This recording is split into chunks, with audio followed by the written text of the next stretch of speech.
ഇന്ന് നമുക്ക് സ്പെഷ്യലായിട്ടൊരു നാരങ്ങ ഡേറ്റ്സിൻ്റെ അച്ചാറിട്ട് നോക്കാം. അപ്പോൾ തുടങ്ങാം. കമോൺ. അപ്പോൾ ഈ വെറൈറ്റി അച്ചാറിൻ്റെ റെസിപ്പി നോക്കിയാലോ. ഇതൊരു 1/2 കിലോ ചെറുനാരങ്ങയുണ്ട്. ഇത് നമുക്കൊന്ന് വാട്ടിയെടുക്കാം.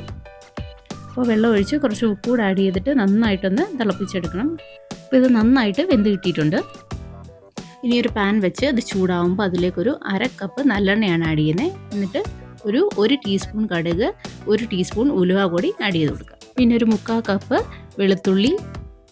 ഇത് ലൈറ്റായിട്ടൊന്ന് വഴറ്റിയെടുക്കണം. ഇനി ഒരു 3/4 കപ്പ് ഇഞ്ചി അരിഞ്ഞുകൂടെ ആഡ് ചെയ്ത് കൊടുക്കാം. ഇനി ഇതിലേക്ക് ഒരു 4 പച്ചമുളക് അരിഞ്ഞത് കൂടെ ചേർക്കാം. പിന്നെ കുറച്ച് കരിവേപ്പില. ഇനി ഇതെല്ലാം കൂടെ നന്നായിട്ടൊന്ന് ഇളക്കി കൊടുക്കാം.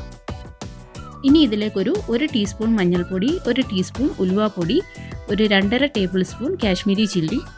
അപ്പോൾ നമ്മുടെ ഫ്ലെയിം വളരെ ലോയിലായിരിക്കണം, അല്ലെങ്കിൽ മസാലയെല്ലാം കരിഞ്ഞു പോകും. ഇനി ഇത് നന്നായിട്ടൊന്ന് ഇളക്കി യോജിപ്പിക്കണം. ഇനി ഇതിലേക്ക് 1 ടീസ്പൂൺ കായപ്പൊടിയും കൂടി ചേർത്ത് നന്നായിട്ടൊന്ന് ഇളക്കാം. ഇനി ഇതിലേക്ക് 1 ടേബിൾ സ്പൂൺ ഉപ്പ് കൂടെ ആഡ് ചെയ്ത് കൊടുക്കാം.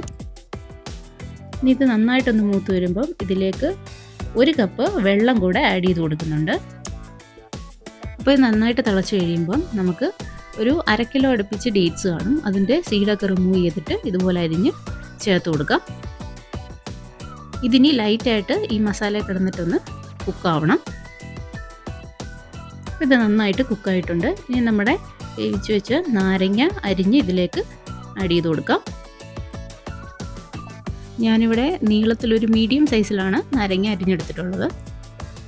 ഇനി ഇതെല്ലാം കൂടെ നന്നായിട്ട് നമുക്കൊന്ന് മിക്സ് ചെയ്ത് കൊടുക്കാം. അപ്പോൾ ഇത് നന്നായിട്ട് മിക്സ് ആയിട്ടുണ്ട്. ഇനി ഇതിലേക്ക് 1 ടേബിൾ സ്പൂൺ ശർക്കര പൊടിയാണ് ഞാൻ ആഡ് ചെയ്ത് കൊടുക്കുന്നത്. ഇതുകൂടെ ആഡ് ചെയ്യുമ്പോൾ ഈ ഗ്രേവിക്ക് ഒരു പ്രത്യേക ടേസ്റ്റാണ്.